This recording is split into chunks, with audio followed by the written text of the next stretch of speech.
do. We do that for the simple reason of we want them to be self-confident and have that ability and that confidence in themselves that they can do it on their own. And once they can figure that part out of it, and once they can start to do that on a consistent basis and have that confidence just to do it on their own, right, the other things will come into place.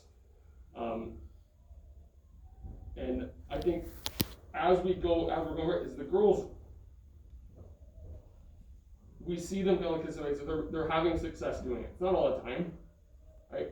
But we'll acknowledge that success, right? And emphasize, say, good job. Even though you maybe lost the ball, that's the right idea, right? Now think about the different ways you can do that differently next time to make it more successful, right? That's what we want to try to get out of them, right? So, my big thing is, to be 100% honest, is like whether it's indoor, 44, or fall, or outdoor, or whatever, is I want you to be encouraging to. I want to hear you guys, right?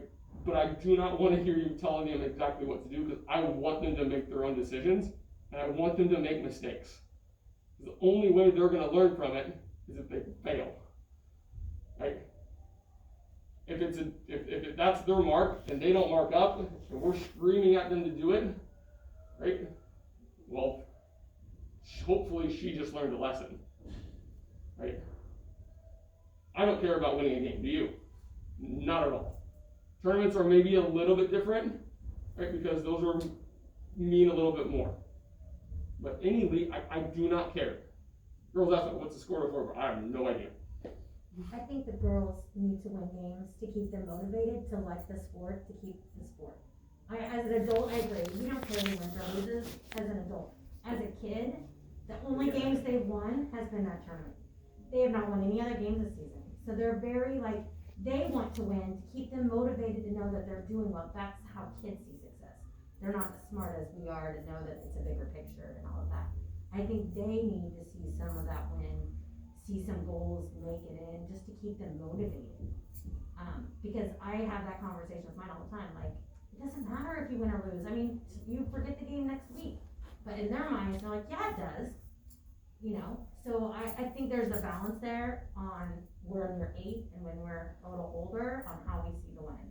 Because you want them to still love the sport and to keep going, and we're putting a big investment in it, and I do want them to stay in it. I want them to be good and do it in high school and on as far as they want to go. But then they're kind of like, well, we're never winning, I'm not that good, so maybe I don't want to stay in it. 100%. I think that comes in two ways. My question would be, are we getting killed in games? Yes or no? Some, maybe not all. I don't think, we're not going to blow away. Right. I mean, at this level, but we haven't won any games except that tournament. So we're losing to the Legends team that is younger than us. My biggest concern is you keep saying we don't want to focus on these other fundamental concepts, just the 1v1, but then you stress number 1 on your list is shooting, which I don't think would do very well.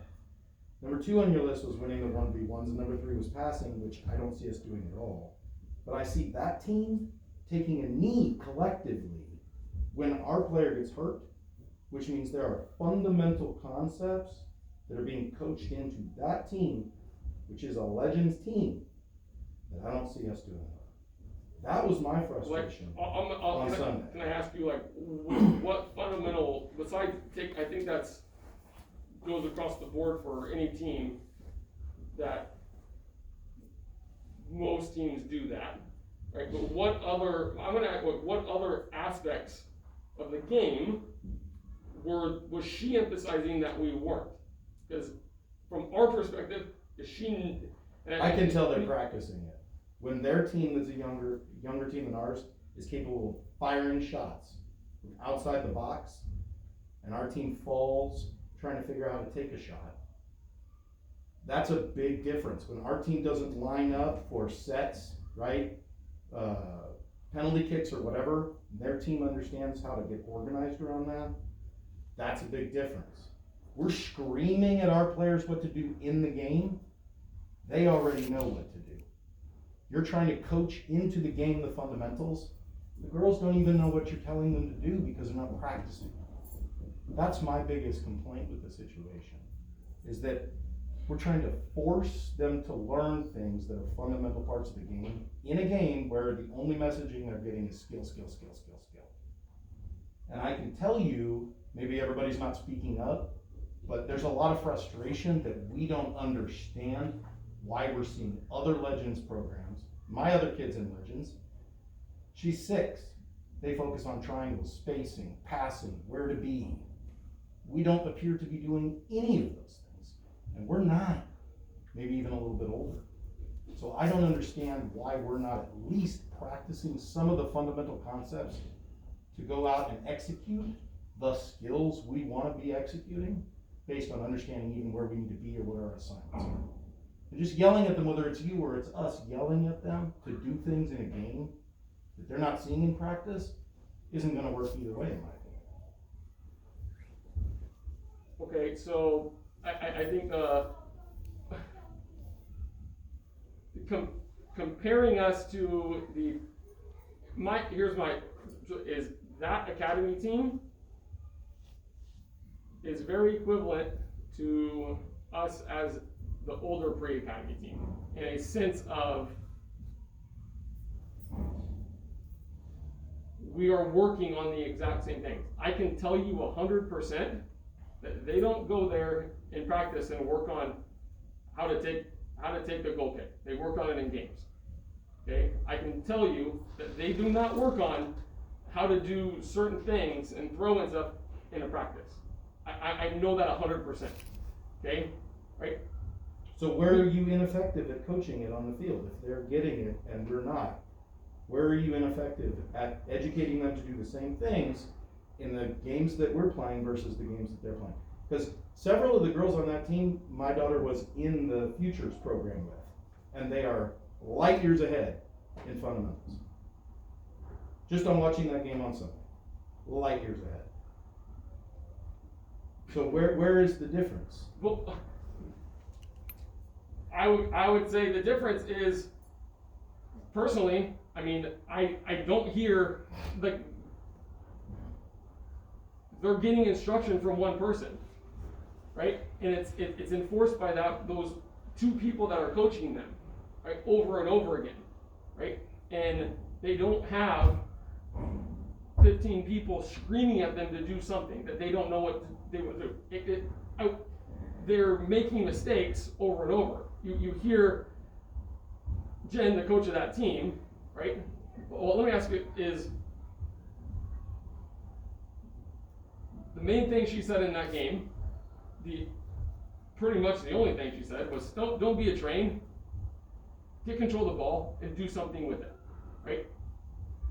It was never pass the ball, not once, right? If you heard her tell her goalie, what did their goalie do every time she got the ball? She dribbled up and She tried to dribble and go score, right? That's not a fundamental of the game. That's them trying to teach the philosophy of the Legends, right? In this curriculum of saying, go do it yourself, be individually creative, right? Have the confidence. Whether it's right or wrong, that can be addressed later on, right? But the confidence to do that has to be there, right? The fundamentals, the spreading out, the spacing. I mean, I can say for myself is when we scrimmage, that's a focus. I can't beat Nina if I have 6 other girls around me, and we say that all the time. And it's not gonna. I can say, well, we're not really even halfway through yet, right? Indoor is the biggest, I'd say indoor winter is the biggest transition that you see from players, from my experience, going from fall to spring. The winter months is when you see that big transition of, okay, they started something, right? And given the fact I am a new coach to the team, the girls didn't really know me, right? I think they were starting to get more comfortable with each other, right? I'm getting to know them, they're getting to know me, and I would say as we come out of winter, I would hope you guys would see a big improvement, right? I will say this from my perspective, I've seen a big improvement in a lot of the girls, This is with individual skills and confidence on the ball. Right? I will tell you this from coaching at the collegiate level. The difference between good teams and bad teams it's the players, right? How good are they on the ball? The individual players on the ball. If I can teach you a skill and I can work on that stuff all day long, you're good at that, I guarantee you can pass a ball. I guarantee it. I guarantee, right? You'll start to figure out the other aspects of the game a lot more easy. I can't teach a high school game or a high school kid. This is not an individual sport. This is a team sport. They need to learn to play together. I agree, right? But they can't learn to play together if they can't control a ball. And the reason we do the work on the skills so much is so they learn to control the ball, right? I can't pass it to you if you don't know how to control it, right? You're not going to do anything with it if I pass you the ball. I want them to be able to do it themselves before they use each other, right? And again, I will say that if you watch the game, right, there's certain girls that naturally pass the ball, right? There's certain girls that naturally try to take people on over and over and over and over and over and over and over again, right? The instruction coming from us is hey, beat the first defender, beat her. Now your decision is next. Get your head up and look.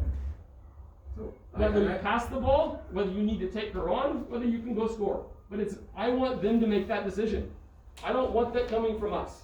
See, I agree with that, and I do think, and part of the thing, Jen, that we have to remember, as all of our parents, is that you said at the beginning, the philosophy of the club is different than the philosophy of the club other places, where they want to put you in a square and keep you in position. So part of the thing I think we like, and you said you have to like it if you're going to be here, is that's the philosophy of the club kind of thing. I think one of the things that's tough, though, is when those skills are so drilled into their head, and when we're counting skills during games, what you just said, I think, becomes difficult, because instead of making a skill to get into position to make a soccer play, whether that's a pass, a shot, whatever, when they're in their minds, they're counting skills over and over again. That's where we get these repetitive skills. And so, I don't know, on Saturday, I thought, when we just were scrimmaging, I thought there was a whole bunch of skills that went into things. I kind of asked a couple of kids, like, what was different that day? Well, we weren't counting skills, we were just kind of playing.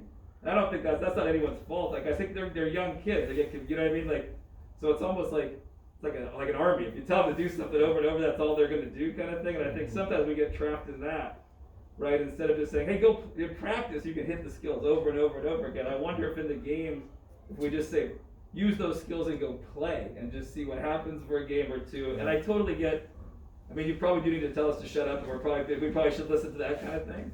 And I guess the only other thing I would say on that, if we're not going to have wins and losses as a metric, and not that we need tons of metrics, they're 8 and 9 or 10-year-old kids, but I guess what metrics could we focus on as parents, right? If we're not, we know we should probably shut up, that's fair enough. I'm probably one of the guiltiest ones of that, so I'm good on that.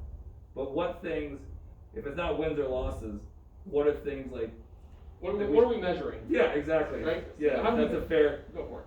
So, I understand, I'm gonna backtrack to the first part what you said about counting skills in games, because that is the challenge I have for the girls right now, going through until the end of winter one.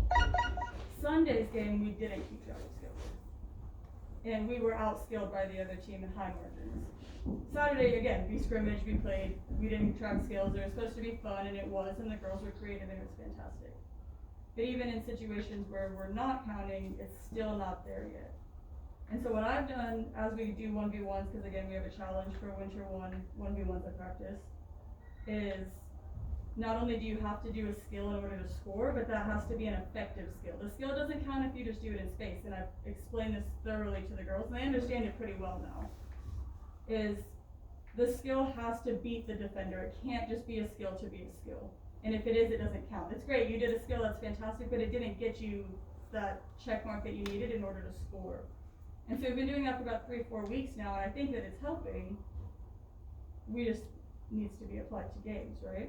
Do you think that the check marks is, and maybe I'm wrong, it's like overthink, right? I think it's great in practice and that kind of stuff, rather than just telling, because the whole idea, right, is part of that creative leadership is, let's play all the positions. You don't need to be a defender and not go up the field. You don't need to Because what else I think happens is they almost get so complacently still, because when someone has the ball, which spread out works great, they all back off, and then everyone's kind of standing there, so there's no movement off the ball, and maybe that's another skill later on kind of thing. But do you see what, like, they get so ingrained, at least I know Mike get like so ingrained in their head, skill, that there's Well, and this no person's other, just gonna take this there's until no they other lose the soccer ball, going on. right? It's, Yeah. and it might just be their age and that kind of thing, and they haven't quite gotten it yet. Like there might be a level up of player that combines those two things at their age, and it's just a level matter of where we're at. But I don't know, it's just something to.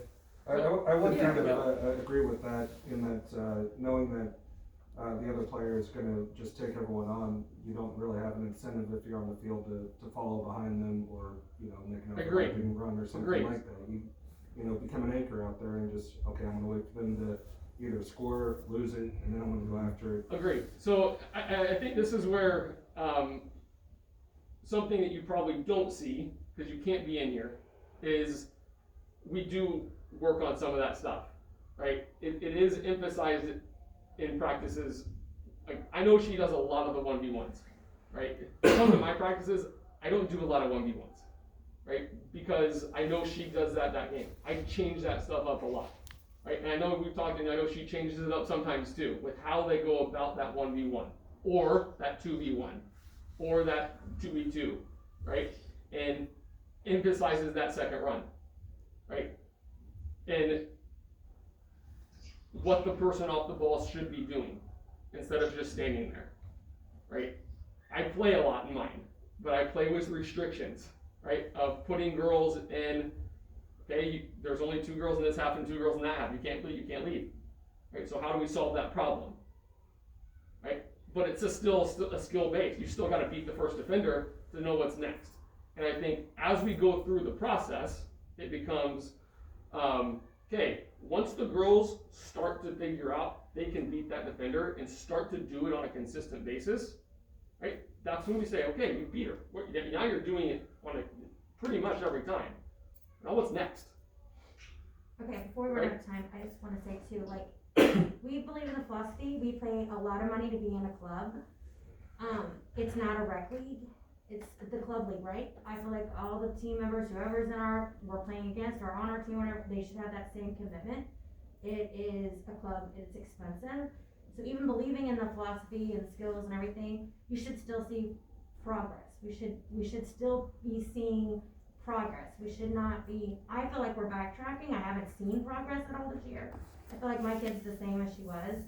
I feel like we have people coming in our team, out of our team, and we've got so much going on, like, you know, people leave the team. Do we do an exit interview? Why? People come on the team?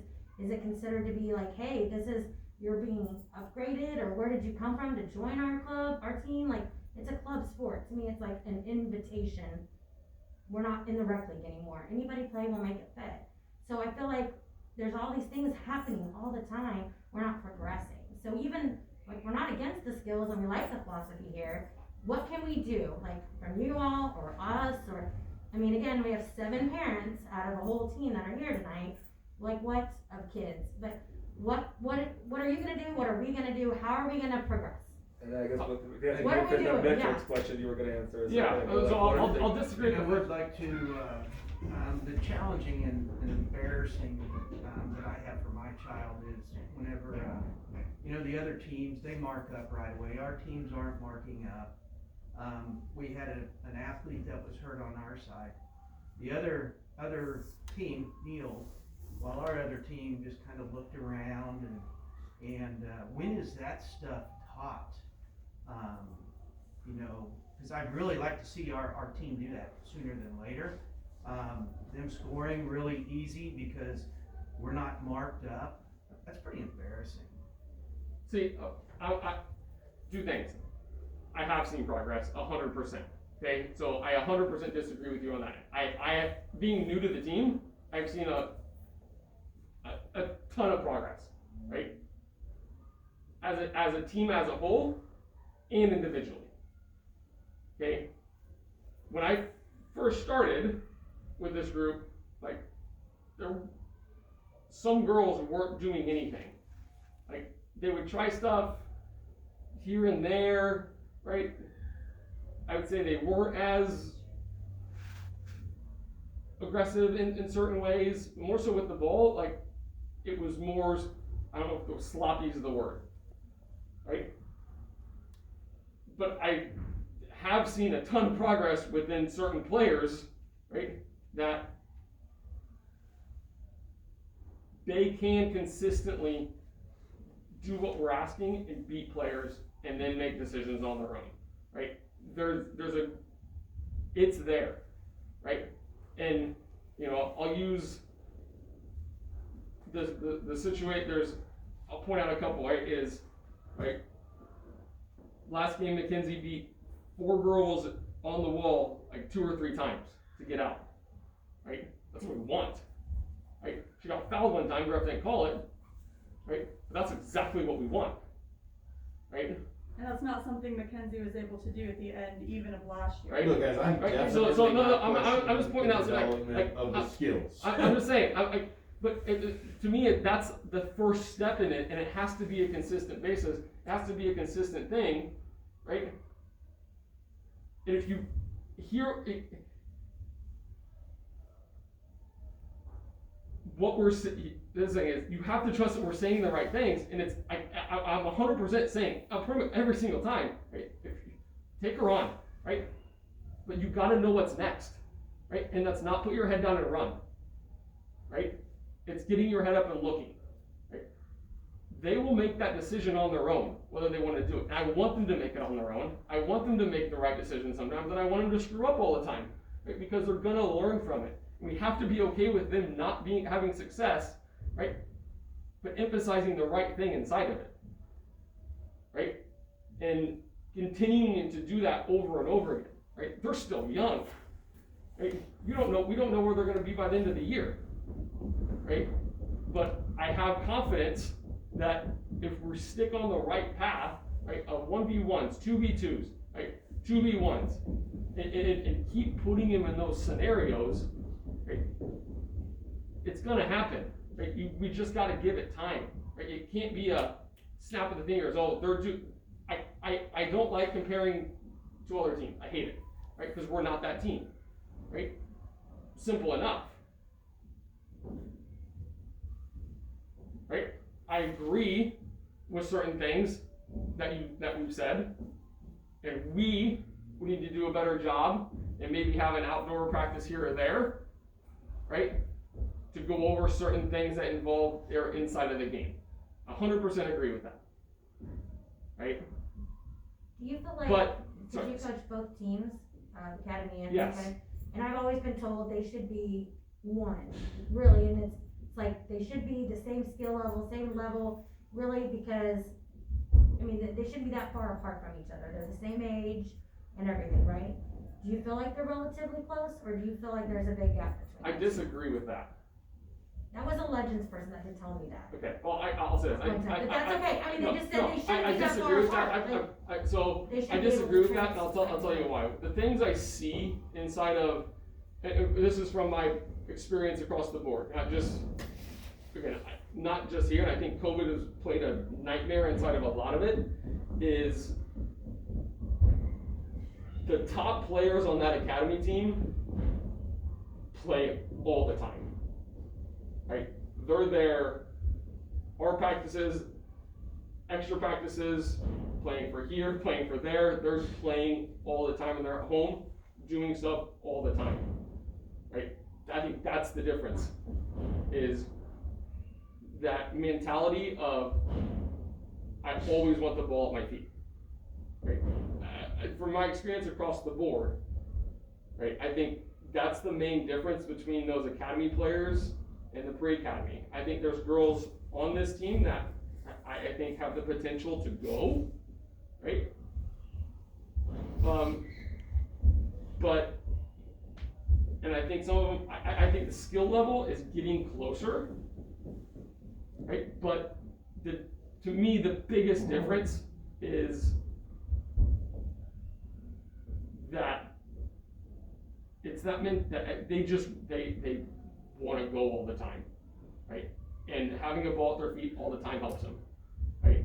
And I think that's why, from his second child are always a little bit better than the first because they're always around their older, they're always playing with their older sister, brother or sister, right? And they go and go and go and go and go and go, right? But that's not saying is, like, I grew up with 3 older brothers who played soccer, so I was always at a soccer field, right? And it helped me out. I grew up in the Legends system as well, but it helped me out because I always had a ball at my foot, right? But I think that's the difference between the academy players here. The skill level, I'll say this, I still emphasize the same things I do with these girls inside of my academy team, right? If you come to the pre-academy and academy practices, 90% of the time they're exactly the same. Okay? I do some things a little bit differently with my academy team, right? Because most of them already have the confidence and ability that they can take someone on every single time. Right? They don't need necessarily to be told to do it all the time. So I think that's the biggest difference. But you know, that's why it is.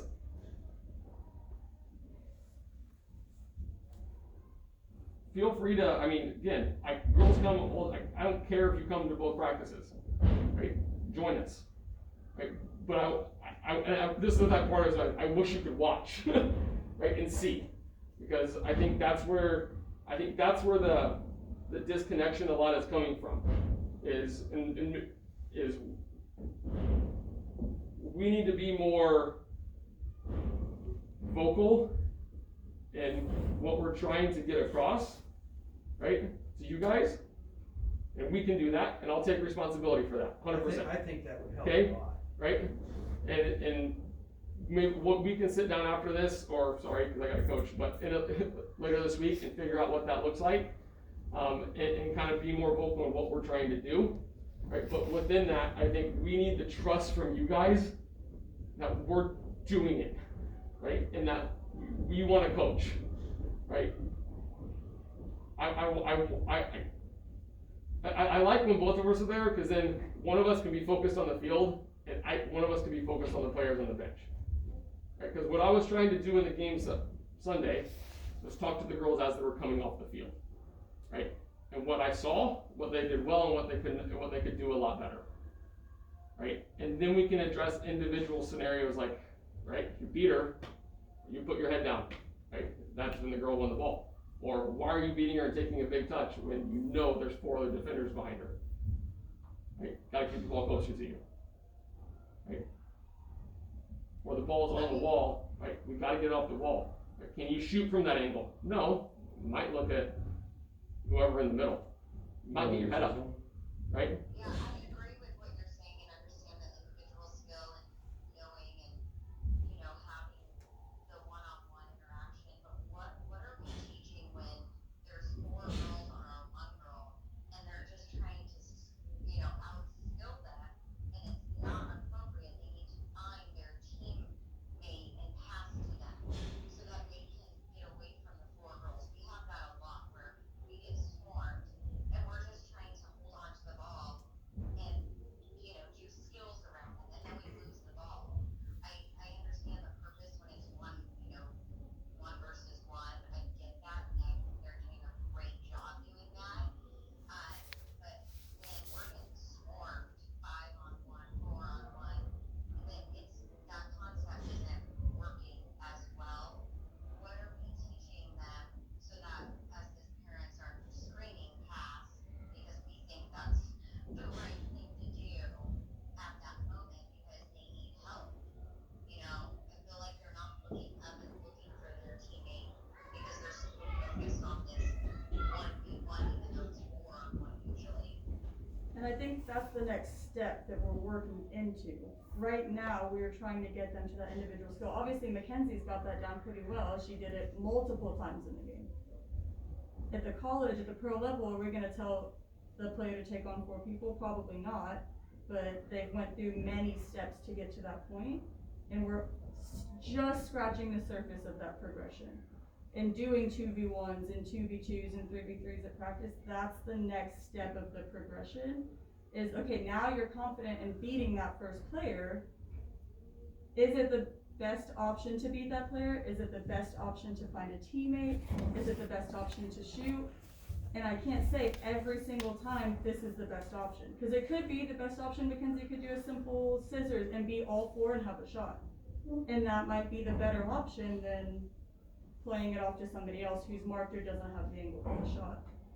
So every situation is going to be different, but as we get forward, or as we go forward, they will get to that point. It's just not there yet. We're still in this situation of try and take them on, be creative, be skillful, and just go.